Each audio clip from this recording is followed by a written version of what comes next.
вақте ки Аллаҳ дариро маҳкам мекунад, дуюмашро, сеюм, чорум, барои он ки панҷум дар шуморо ба ҷои бехтаре мебарад. Шумо бояд дилпур бошед.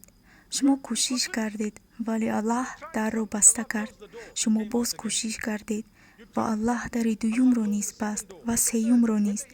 Ё ин ки мисол шумо оиладор шудед ва якчанд бор ҷудо шудед. баъзе хоҳарону бародарон вақте ки ду ва зиёд маротиба оиладор мешаванду ҷудо мешаванд, якбора мегӯянд ки ман таслим мешавам ва дигар оиладор намешавам. Чаро?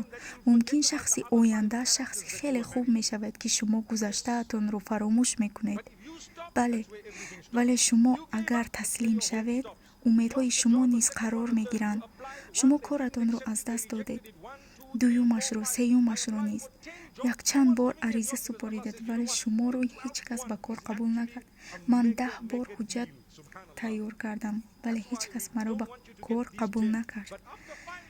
Барои ин ки медонед, Аллаҳ мегӯяд 12 маротиба кӯшиши шумо як кори хеле калони бобарор мешавад, вале баъди як маротиба муҳориба кардан шумо таслим мешавед. ин тавр набояд кард. Шахси диндор набояд умедашро аз даст диҳад. мисол чизе рух дод, кори шумо зиён дид. имрӯз пагоҳ 1 сол пас бизнеси шумо пеш намеравад, вале шумо ҳеҷ вақт умедатонро аз даст надодед. Аллоҳро шукрона карданро давом додед. бовар кунед, 5 сол пас он доду гирифти чанд миллионаеро ки одамон мехоҳанд аз шумо хоҳад шуд. вале дар он 5 сол чӣ буд? шумо якбора аз пастӣ ба баландӣ баромадед. ин Аллаҳ буд, ки шуморо ба тамоми ҳолатҳо бо умед рафтор кардед. Аллаҳ барои мо басанда аст ва ӯ бехтарин амалфармои мост.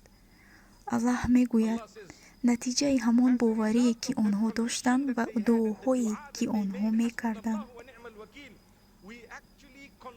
мо тамоми намуди тарсу ваҳйе ки онҳо доштанд ба осоиштагии зебо, барор ва ғалаба гардонидем.